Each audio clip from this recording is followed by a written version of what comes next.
दिखाई दे रही थी, वहाँ एक आवाज़ सुनाई दी। सामने गुफा थी, जंगल था और जंगल में गुफा थी जिसमें जंगली जानवर रहते होंगे, ऐसा अनुमान लगाया जा सकता है। तो वहाँ एक आवाज़ सुनाई दी। फिर हाथ में लाठी लिए एक दुबला पतला आदमी बाहर निकल आया। हाथ में लाठी थी, स्टिक थी, उसको लेकर वो दुबला पतला कमजोर व्यक्ति, निर्बल व्यक्ति बाहर निकल आता है। अब वह मशीनों के समूह के सामने अकेला खड़ा था।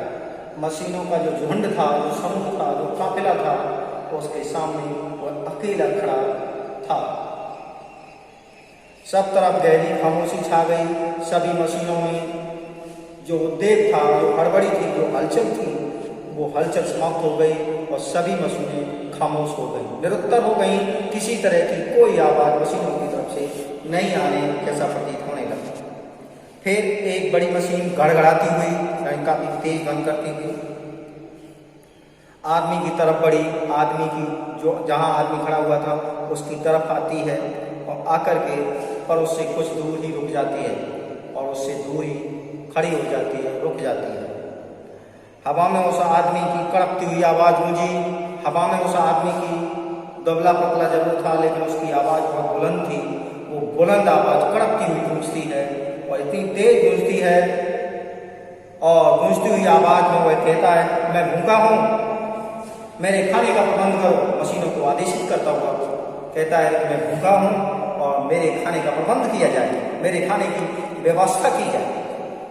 Yes sir. सभी मशीनों की तरफ से उत्तर आता है, यस सर। मशीनों के झुंड से एक आवाज़ सुनाई दी और मशीनों के झुंड से एक ऐसी आवाज़ आती हुई दिखाई देती है जो काफ़ी देर तक गूंजती रही, जो वातावरण में चारों तरफ काफ़ी देर तक गुंजायमान होती रही।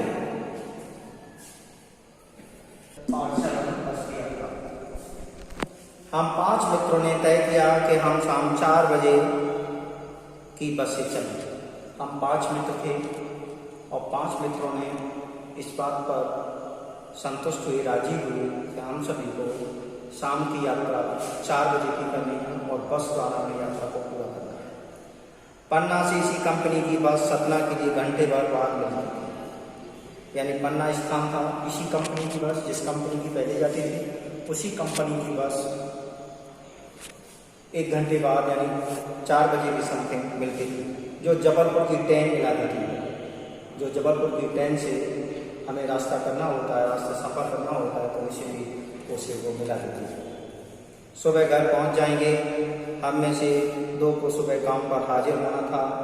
सुबह घर पहुंच जाएंगे और ऐसा सोचकर उनमें से 2 जो हमारे साथी थे, उनका विचार था कि हम सुबह हमें ड्यूटी पर भी जाना है, हमें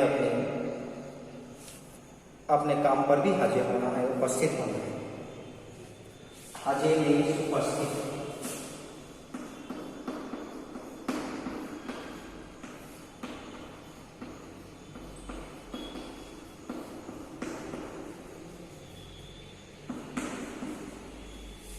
उपस्थित होना। इसलिए वापसी का यही रास्ता बनाना जरूरी था, इसीलिए वापस आने के लिए यही रास्ता चुनना आवश्यक था। लोगों ने सलाह दी कि समझदार आदमी इस शाम वाली बस से सफर नहीं करते। कुछ लोगों ने सलाह दी, हमें मशवरा दिया कि हम सभी को शाम वाली बस से नहीं जाना चाहिए, अपितु शाम वाली बस की जो स्थिति है, जो कंडीशन है, मनुष्य की बहुत ही दयनीय है, इसीलिए उस बस से हमें यात्रा नहीं करनी चाहिए। क्या रास्ते में डाकू मिलते हैं, हमने पूछा। उन सभी से तर्क में हमने जवाब दिया, क्या रास्ते में डाकू मिलते हैं? ऐसा नहीं, बस डाकिन है। कहने का मतलब बस ही डाक या सूचना देने वाली है सभी को, क्योंकि उसकी कंडीशन, जो स्थिति है, वो बहुत ही दयनीय है और उसे कोई भी उस गाड़ी को कहीं भी किसी भी तरह से लूट सकता है, ऐसा उन्होंने संकेत दिया। लोगों ने कहा, बस को देखा तो श्रद्धा उमड़ पड़ी, यानी आदर को विश्वास, श्रद्धा कह रही हूँ।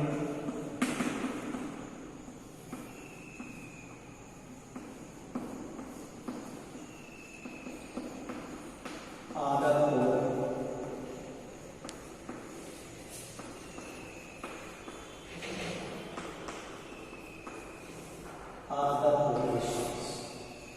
सद्भाव और बड़ा यानी आदर और विश्वास होना। वृद्ध थी यानी बहुत पुरानी बस थी, सदियों के अनुभव के निशान लिए हुई थी। ऐसे मालूम महसूस हो रहा था मानो उसने सैकड़ों वर्ष पूर्व की यात्रा उसने तय की हो, ऐसे उसके ऊपर निशान दिखाई दे रहे थे कि बहुत ही अत्यधिक पुरानी बस है। लोग इसीलिए इसे सफर नहीं करना चाहते थे। लोगों का विश्वास था क्योंकि बहुत पुरानी है, जर्जर स्थिति है इसकी, और जर्जर स्थिति की वजह से निश्चित ही इससे सफर करना हमारे लिए फायदेमंद नहीं बल्कि नुकसानदायक ही होगा और हमें किसी भी विषम परिस्थिति का सामना करना पड़ सकता है। ऐसा विचार करके लोग इस बस से यात्रा नहीं करना चाहते।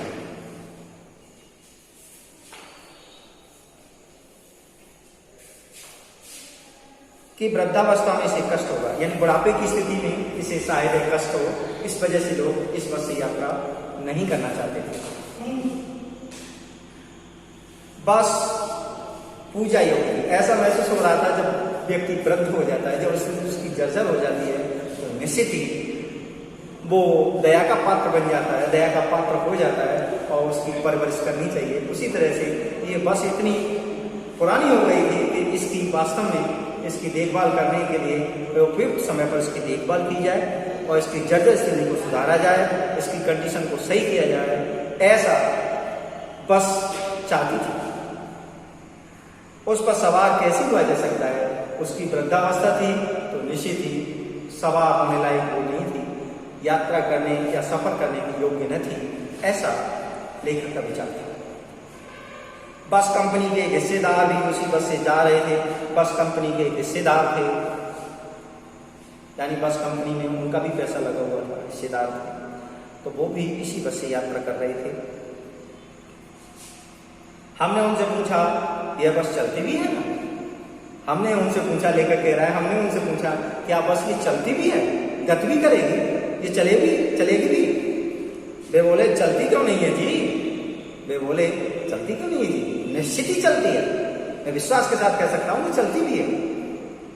अभी चलेगी, हमने कहा, वही तो हम देखना चाहते हैं, अभी चलेगी। लेखक जो हिस्सेदार थे वो कह रहे हैं अभी चलेगी, तो उसने कहा लेखक ने वही तो हम देखना चाहते हैं, वही चाहते हैं कि ये चलेगी भी तो कैसे? इसकी कंडीशन जो स्थिति है जो बहुत ही दयनीय है, बहुत ही जर्जर है, बहुत ही पुरानी है, वृद्धावस्था के दौर से गुजर रही है, तो ये कैसे चलेगी ये भी तो हम देखना ही चाहते हैं। अपने आप चलती है ये? उन्होंने कहा कि अपने आप चलती है, स्वयं ही चलती है, स्वचालित है, स्वयं ही चलती है। यानी इसे जब ड्राइवर स्टार्ट करेगा, स्टीयरिंग पर बैठेगा तो निश्चित ये गति करेगी, ऐसा उस कंपनी के मालिक ने कहा। अपने आप चलती है? हाँ जी, और कैसे चलेगी? हाँ जी, और कैसे चलेगी? अपने आप ही चलेगी। गजब हो गया, ऐसी बस आपने अपने आप चलती है, ऐसा कहा लेखक ने कि गजब हो गया, ये अपने आप चलती है। हम बस को गौर से देखने लगे, बहुत ही नजर भर के देखने लगे गौर से कि वास्तव में ये चलेगी भी तो कैसे। डॉक्टर मित्र ने कहा डरो मत, चलो डरो मत, आओ चलो इसी में बैठ जाओ। बस अनुभवी है, इसने सदियों के अनुभव हैं, यानी सैकड़ों वर्ष पूर्व से ये सफर करती रही है, तो इसे बहुत अनुभव है।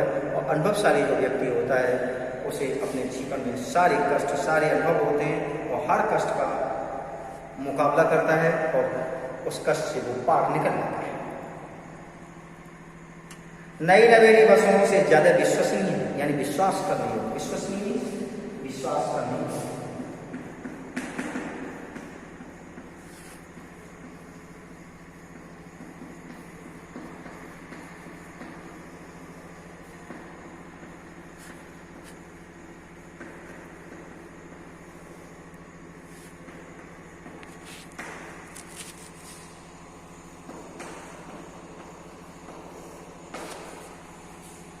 विश्वास करने योग्य है, यानी नई नवीन बसों से ज्यादा विश्वसनीय नए लोग होते हैं या नई कोई बस है जिसका इंजन हम किसी ने देखा नहीं है कि इसमें कितनी शक्ति है, कितना ये परिपक्व है, कितना हमें कितने गंतव्य तक, कितनी दूरी तक, कितने सफर तक हमें ले जा सकता है आसानी से। लेकिन जो पुरानी वस्तु होती है उस पर हमारा विश्वास होता है और जिसने बहुत सारे अनुभवों को प्राप्त किया है उस पर निश्चित ही हमारा विश्वास बढ़ जाता है और उस विश्वास पर वो खरी भी उतरती है। तो वो कहती, लेखक कह रहा है नई नवेली बसों से ज़्यादा विश्वसनीय है, यानी ज़्यादा विश्वास करने योग्य है। हमें बेटों की तरह प्यार से गोद में लेकर चलती है। जिस तरह से माँ अपने बेटे को प्यार से गोद में लेती है, उसी तरह से ये भी हम सभी को प्यार से गोद में लेकर के आगे बढ़ने की कोशिश करेंगे। हम बैठ गए, जो छोड़ने आए थे वो इस तरह से देख रहे थे, हम सभी बैठ गए और जो हमें स्टेशन पर छोड़ने आए थे, बस स्टैंड पर छोड़ने आए थे, वो बहुत ही दया भरी दृष्टि से देखने लगे, जैसे अंतिम विदा ले रहे। ऐसे महसूस हो रहा था मानो हम उनसे अंतिम विदा ले रहे हों, अब दोबारा हम उनसे कभी नहीं मिलेंगे, ऐसा उनके मन में विचार। इस तरह से दया भरी दृष्टि से हमारी तरफ देख रहे थे। उनकी आंखें कह रही थी आना जाना तो लगा ही रहता है। उनकी आंखें कह रही थी मानो संसार में आना जाना तो लगा ही रहता है, आ जाएगा कल चला जाएगा, क्योंकि प्रकृति का नियम है, जो आया है वो जाएगा।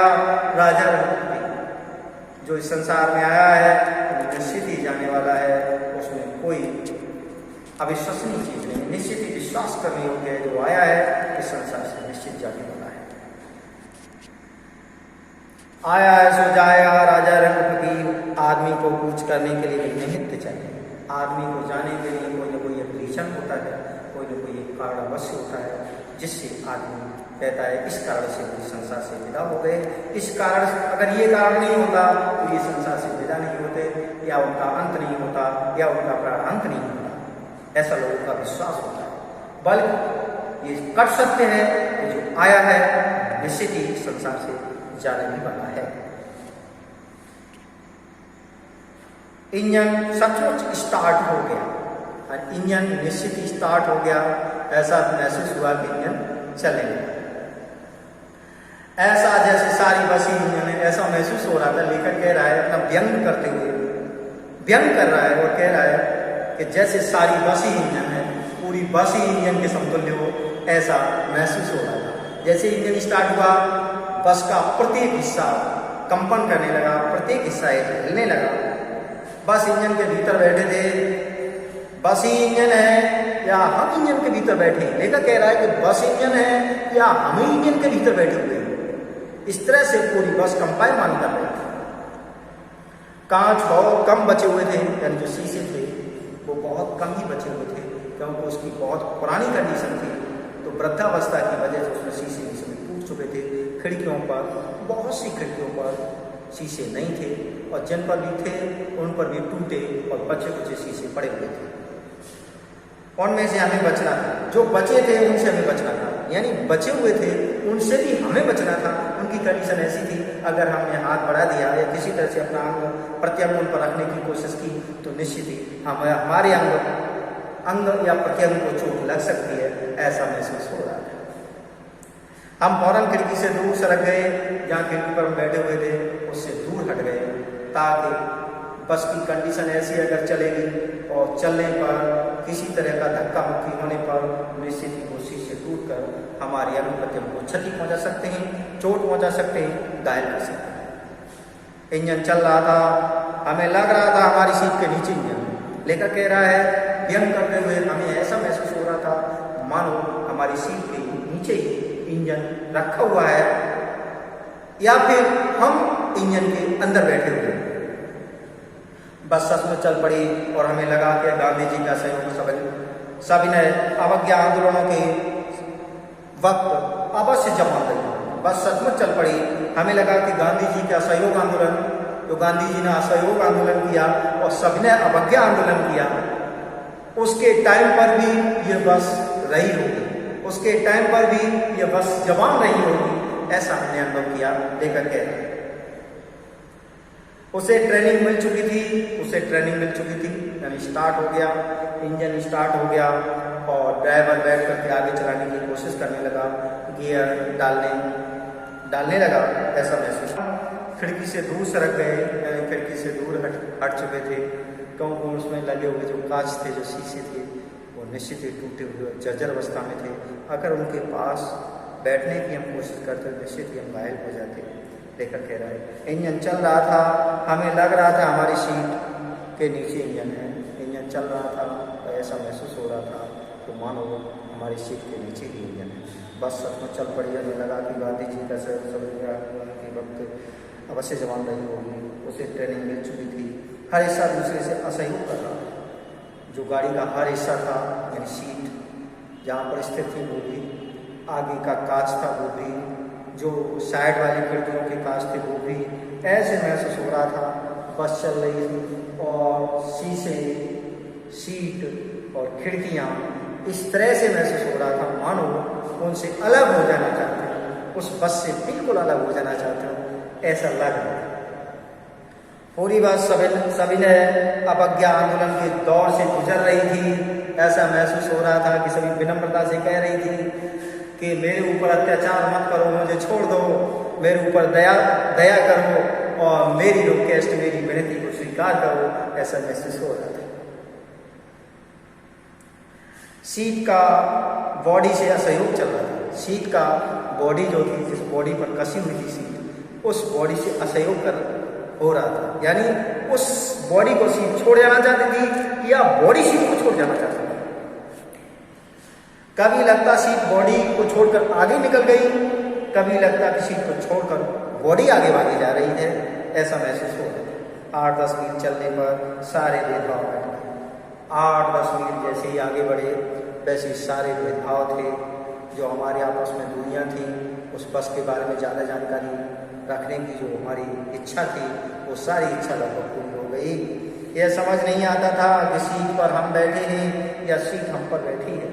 ऐसा लग रहा था मानो सीट पर हम बैठे हैं या सीट ही हमारे ऊपर बैठी हुई है, ऐसा महसूस हो रहा था। एकाएक बस रुकी, एकाएक भी अचानक।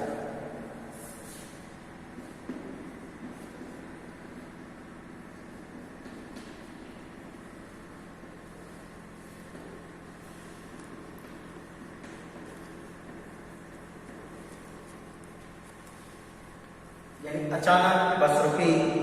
मालूम हुआ कि पेट्रोल की टंकी में छेद हो गया। पता चला, मालूम हुआ कि पेट्रोल की टंकी में छेद हो गया। ड्राइवर ने बाल्टी में पेट्रोल निकालकर उसे बगल में रखा। ड्राइवर ने बाल्टी में पेट्रोल निकाल लिया। पेट्रोल निकालने के बाद अपने बगल में ही उसे रख लिया, अपने पास में ही रख लिया और नली डालकर इंजन में भेज दिया। और उसने नली डाली, पाइपलाइन डाली, उससे नली डाल करके डायरेक्ट इंजन में भेजने लगा। अब मैं उम्मीद कर रहा था, अब मैं ये उम्मीद कर रहा था, ये इंतज़ार कर रहा था, ये सोच रहा था कि थोड़ी देर बाद बस कंपनी के हिस्सेदार इंजन को निकाल कर खूब में रख लेंगे। थोड़ी देर बाद ऐसा भी होगा कि बस के जो कंपनी के हिस्सेदार हैं वो इंजन को उठाकर अपनी गोद में रख लेंगे, गाड़ कर लेंगे। ऐसा मुझे महसूस हुआ लेकर के। और उसे नली से पेट्रोल पिलाएंगे। जिस तरह से माँ बच्चे को दूध पिलाती है, इस तरह से ये भी अपनी उस इंजन को गोद में रख के नली से उसे पेट्रोल पिलाएंगे। जैसे माँ बच्चे को मुख में दूध की शीशी लगाती है, जिस तरह से माँ अपने बच्चे को मुख में दूध की शीशी लगा देती है, उसे दूध पिलाती है, इसी तरह से मुझे लग रहा था कि शायद वो भी ऐसा ही करने वाले हैं। बस की रफ्तार अब 15-20 मील प्रति घंटा हो गई। 15 से 20 मील प्रति घंटे की रफ्तार से बस चल रही थी। अब उसकी रफ्तार बहुत धीमी हो गई थी, बहुत धीरे धीरे गति कर रही थी।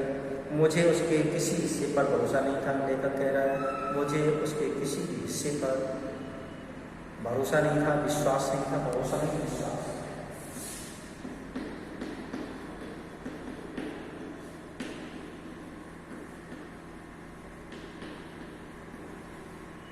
विश्वास नहीं था। ब्रेक फेल हो सकता है, स्टीयरिंग टूट सकता है, यानी ब्रेक भी फेल हो सकता है और उसकी स्टीयरिंग भी टूट सकती है। ऐसा लेखक के मन में नेगेटिव विचार आ रहे थे। प्रकृति के दृश्य बहुत लुभावने थे। वहाँ प्रकृति का जो वातावरण था वहाँ देखने पर लग रहा था वहाँ का वातावरण बहुत ही लुभावना है। हम उस वातावरण को देखना चाहते थे और हमारे मन को वातावरण बहुत ही आकर्षित कर रहा था, अपनी ओर खींच रहा था। दोनों तरफ हरे भरे पेड़ थे जिन पर पक्षी बैठे थे, यानी दोनों तरफ हरियाली युक्त वातावरण था, हरियाली युक्त पेड़ थे और उन पर पक्षी बैठे हुए थे। मैं हर पेड़ को अपना दुश्मन समझ रहा था। लेखक कह रहा है थोड़ा शाम का समय हो गया है, हर पेड़ को मैं अपना दुश्मन समझ रहा था। जो भी पेड़ आता डर लगता उससे बस टकराएगी, जो भी पेड़ आता ऐसा महसूस होता था। जब निगेटिविटी नकारात्मकता जब व्यक्ति के मन मस्तिष्क पर हावी हो जाती है तो निश्चित ही हर अच्छी चीज़ को भी बुरा वो समझने लगता है।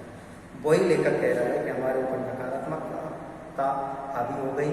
इस वजह से प्रत्येक वृक्ष मुझे लग रहा था कि बस की कंडीशन को देखकर, बस की स्थिति को देखकर कि बस इस वृक्ष से टकराने वाली है या आगे वाले वृक्ष से टकराने वाली है। वह निकल जाता तो दूसरे पेड़ का इंतजार करता, वह जब निकल जाता वो जब पीछे छूट जाता तो निश्चित आगे वाले वृक्ष पर मुझे संदेह होता कि कहीं इससे टक्कर लग जाए। झील दिखती तो सोचता कि इसमें बस गोता लगाएगी, डूब जाएगी, इसमें गोता लगा जाएगी। जैसे ही झील दिखाई देती, कोई तालाब दिखाई देता, कोई भी नदी नाला दिखाई देता तो निश्चित ही मुझे डर लगता कहीं ऐसा ना हो कि स्टीयरिंग फेल हो जाए, ब्रेक फेल हो जाए, स्टीयरिंग टूट जाए और बस इसमें गिर जाए। ऐसा उसके मन में बार बार विचार आ रहा था। एकाएक बस फिर रुकी, यानी अचानक फिर बस रुकी। ड्राइवर ने तरह तरह की तरकीबें की, यानी तरह तरह के उपाय किए।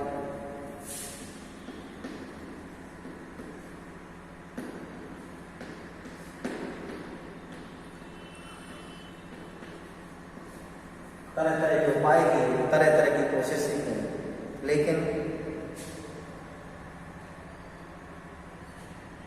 पर वह नहीं चली। सविनय अवज्ञा आंदोलन शुरू हो गया था, यानी विनम्रतापूर्वक उसने अनुरोध किया कि अब हम आगे नहीं जा सकते, ऐसा उसके मन में विचार आता है। कंपनी के हिस्सेदार कह रहे थे बस तो फर्स्ट क्लास है जी। कंपनी के हिस्सेदार जो थे वो कह रहे थे बस तो बहुत अच्छी है, लेकिन यह इत्तेफाक की बात है। इत्तेफाक मीन्स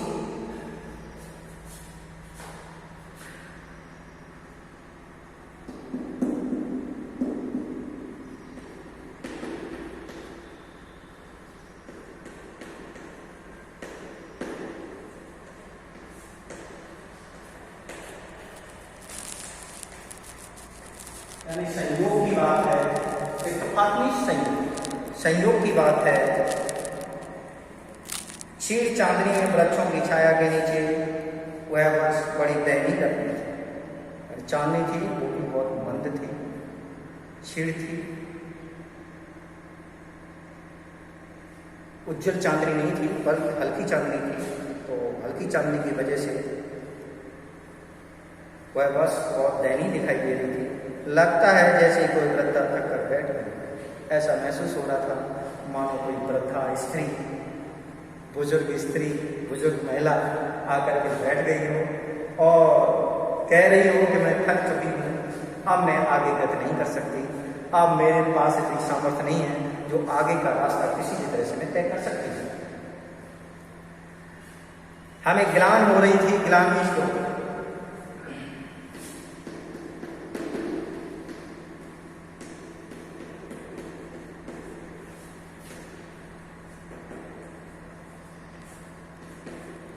लेखक कह रहा है हमें दुख हो रहा था कि बेचारी बस पर लगकर हम चले, ये वृद्धा है और वृद्धा के ऊपर हम सवार हो लिए।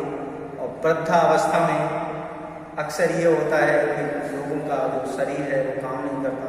इसी तरह से वृद्धावस्था में जो उसकी स्थिति है, बस की कंडीशन है, जो स्थिति है वो बहुत ही जर्जर है। इस वजह से वो आगे चलने में असमर्थ है।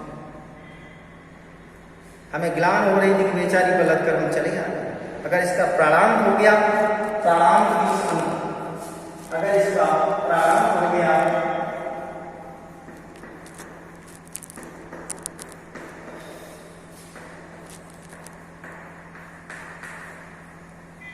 ये समाप्त हो गई, ये खत्म हो गई, ये नष्ट हो गई, तो निश्चित ही इस बियाबान मीन्स जंगल। नेक्स्ट, बियाबान मीन्स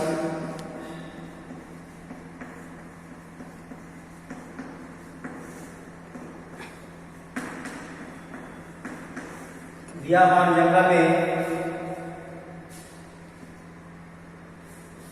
जंगल में हमें इसकी अंत्येष्टि करनी पड़ेगी। अंत्येष्टि मीन्स दाह संस्कार।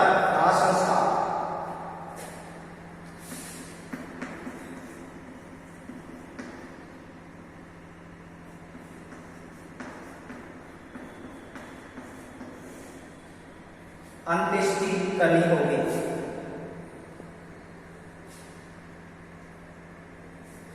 अंत्येष्टि करनी पड़ेगी। अंत्येष्टि मीन्स दाह करना। दाह संस्कार या दाह कर्म करना हो ही होगा। हिस्सेदार साहब ने इंजन खोला और कुछ जो हिस्सेदार थे गाड़ी की जो कंपनी थी उसमें, तो उन्होंने इंजन खोला और खोल करके कुछ सुधारने की कोशिश की। बस आगे चली, उसकी चाल और कम हो गई। बस आगे चलने लगी और उसकी चाल थी वो धीरे धीरे और ज़्यादा कम हो गई। धीरे धीरे वृद्धा की आंखों की ज्योति जाने लगी। धीरे धीरे क्या हुआ कि उसकी जो लाइट थी, ऐसा महसूस हो रहा था उसकी लाइट भी बहुत धीमी हो गई हो, बहुत कम हो गई हो, आगे का रास्ता आसानी से नहीं दिखाई दे रहा था। चांदनी में रास्ता टटोल कर वह रह रही थी। चांदनी रात में ही अपनी आंखों से दिखाई नहीं दे रहा था, बल्कि उसकी लाइटें स्वयं नहीं जल रही थी, बल्कि वो चांदनी रात में ही बहुत कम प्रकाश में ही अपना मार्ग तय कर रही थी, अपना सफर कर रही थी।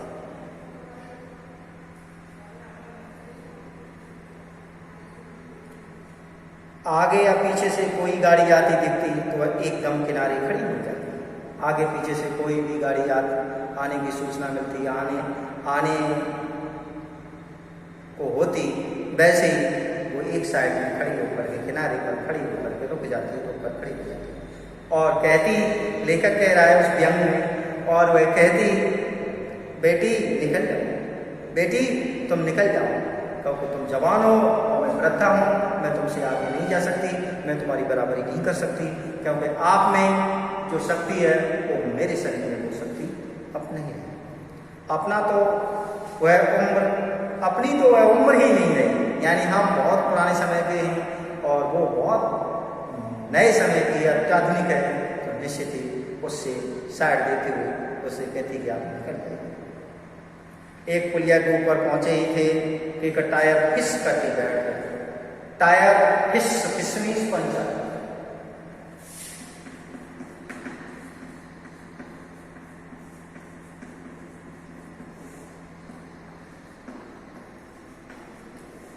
फिस करके बैठ गया, पंचर हो गया।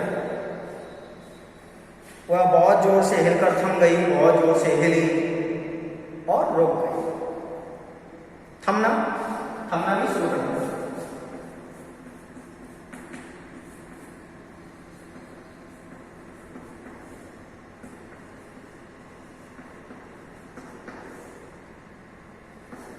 रुक गई। अगर स्पीड में होती तो उछल कर नाले में गिर जाती, अगर स्पीड ज़्यादा स्पीड में होती तो निश्चित ही उछल करके यानी आगे बढ़ करके वो नाले में ही गिर जाती। मैंने उस कंपनी के हिस्सेदार की तरफ पहली बार श्रद्धा भाव से देखा,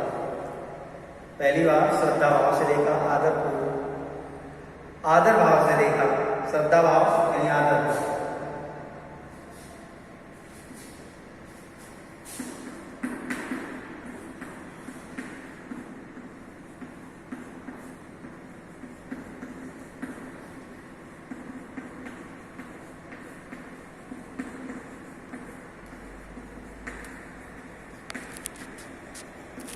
आदर भाव से देखा।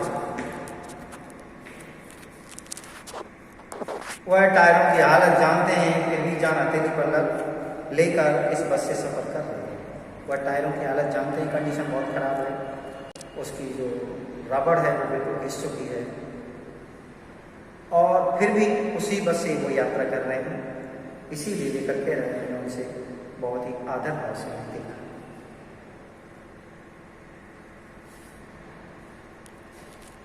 उत्सर्ग की ऐसी भावना दुर्लभ। उत्सर्ग मीन्स होता है बलिदान। उत्सर्ग मीन्स बलिदान।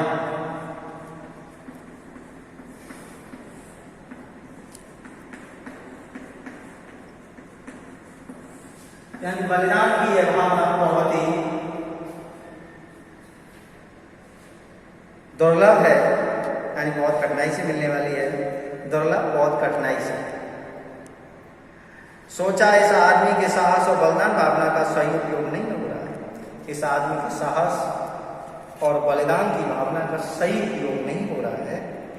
इसे तो किसी क्रांतिकारी आंदोलन का नेता होना चाहिए। इसे तो किसी क्रांतिकारी आंदोलन का नेता बनना चाहिए, नेता ही होना चाहिए, जो उसे पता है कि टायर बिल्कुल खराब हो चुके हैं, उतर चुके हैं, लेकिन फिर भी उसमें नए टायर डलवाने की कोशिश नहीं कर रहा, बल्कि उनसे ही लोगों की जिंदगी को, लोगों की जान को हथेली पर रख करके आगे सफर करवाने की कोशिश कर रहे हैं।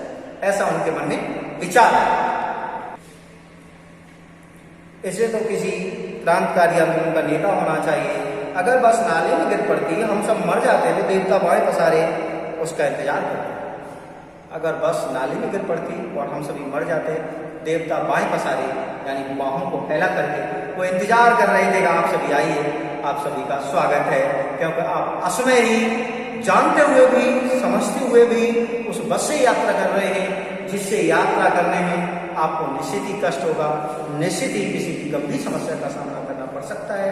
लेकिन फिर भी हम उसी बस से, उस जर्जर बस से, उस बहुत पुरानी और दयनीय, जिससे यात्रा करना बहुत ही कठिन है, दुर्लभ है, बहुत ही हमारे रास्ते में बहुत बड़ी बाधाएं आएंगी, ऐसा सोचकर भी हम उस बस से यात्रा कर रहे हैं।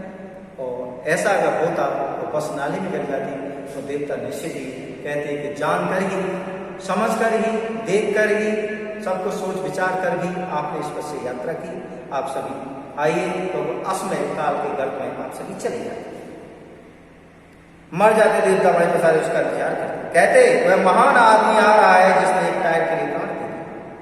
वह महान व्यक्ति आ रहा है जिसने एक टायर बदलने के लिए ही, टायर न डलवाने के लिए ही अपने प्राण को दे दिया। मर गया पर टायर नहीं बदला, मर गया यानी चमड़ी जाए पर दमड़ी न जाए, ये कहावत चर्चात हो जाती है। यानी सब कुछ नष्ट हो जाता है, लेकिन फिर भी लोग अपने पैसे को खर्च नहीं करना चाहते, पैसे को रखना चाहते हैं, पैसा बचे किसी भी तरह से, लेकिन जिंदगी को भी दांव पर लगा देते हैं। ऐसा कभी भी नहीं करना चाहिए। जब जिंदगी है तो सब कुछ, पैसा ही सब कुछ नहीं है। कभी कभी तो अपनी जिंदगी बहुत ही महत्वपूर्ण है और अपनी जिंदगी को बचा के रखने की कोशिश हर व्यक्ति को करनी चाहिए। कितनी विषम परिस्थितियां हैं, जीवन है, तो निश्चित ही आप सब कुछ कर सकते हैं। और जीवन ही नष्ट हो गया तो आगे आप कुछ भी नहीं कर पाएंगे, कुछ भी आपके दिल के अरमान बिल्कुल अपने दिल में ही बने रह जाएंगे और कुछ भी संभव नहीं हो पाएगा। पर टायर नहीं लगा, दूसरा घिसा टायर लगाकर बस फिर चल, यानी दूसरा घिसा हुआ टायर जो भी बहुत दयनीय था, जिसकी भी स्थिति बहुत जर्जर थी, बहुत पुराना था, उसमें लगा लिया और दोबारा बस स्टार्ट हो गया। अब हमने वक्त पर पन्ना पहुंचने की उम्मीद छोड़ी।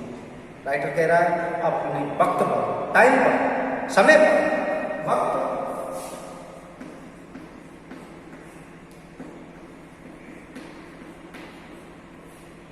वक्त यानी समय पर, पन्ना जो एक स्थान है वहां पर पहुंचने की उम्मीद छोड़ दी। पन्ना क्या, कहीं भी, लेखक व्यंग करता हुआ तीक्ष्ण व्यंग कर रहा है और कह रहा है कहीं भी, कभी भी पहुंचने की उम्मीद छोड़ दी। ऐसे मालूम पड़ रहा था, लेखक के व्यंग में ये दर्शा रहा है कि मानो इसी बस में उसका प्रणांत हो जाएगा और सारा जीवन उसी बस में गुजरेगा। ऐसा महसूस हो रहा था लेखक के व्यंग से। लगता था जिंदगी इसी बस में गुजारनी है। लेखक कह रहा है मुझे लग रहा था मानो जिंदगी इसी बस में गुजारनी है और इससे सीधे उस लोक को प्रयाण कर जाना है, यानी प्रस्थान, प्रयाण भी प्रस्थान कर जाना है।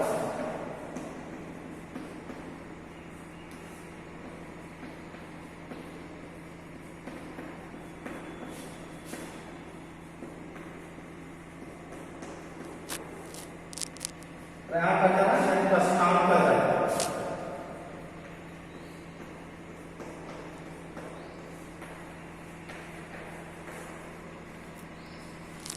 ऐसा लग इस पृथ्वी पर उससे उसकी कोई मंजिल नहीं है। इस पृथ्वी पर उसे कहीं भी नहीं पहुंचना है, बल्कि हमारी बेताबी, हमारा बेताबी में से इंतजार, तनाव खत्म हो गए। जो मानसिक तनाव था कि हमें टाइम पर पहुंचना है, ट्रेन पकड़नी है, ट्रेन से अपने गंतव्य पर समय से पहुंचना है, ऐसा जो मन का विचार था वो लगभग समाप्त हो गया। हम बड़े इत्मीनान से घर की तरफ बैठ गए। हम बड़े तसल्ली से, इत्मीनान मीन्स तसल्ली से, बहुत ही संतुष्टि से घर की तरफ बैठ गए। चिंता जाती रही और हमारे मन में जो तरह तरह की चिंताएं थीं कि टाइम पर हमें किसी स्थान पर पहुंचना है, उस स्थान पर हम नहीं अब पहुंचेंगे, ऐसा सोच करके लेखक कह रहा है कि हमारे मन की जो चिंताएं थीं वो चिंताएं भी समाप्त हो गईं और अब हंसी मजाक चालू हो गया और हमारे मन में हंसी मजाक की भावना प्रबल हो गई।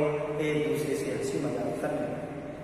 प्रस्तुत पाठ एक हास्य व्यंग्य है। लेखक ने प्रस्तुत पाठ में हास्य व्यंग्य प्रस्तुत किया है। इसमें एक बहुत ही पुरानी और टूटी फूटी जर्जर स्थिति वाली बस के बारे में लिखा गया है। इसके माध्यम से लेखक ने यातायात व्यवस्था पर तीखा प्रहार किया है और यातायात व्यवस्था में आमूलचूल परिवर्तन करने के लिए कोशिश की है, ताकि जो जर्जर और दयनीय स्थिति वाली जो बसें हैं या अन्य यातायात के जो वाहन हैं उनमें परिवर्तन हो और लोग सुकून से अपने जीवन को आगे बढ़ा सकें, सुकून से अपने गंतव्य पर पहुंच सकें। ऐसा विचार लेखक ने इस पाठ के माध्यम से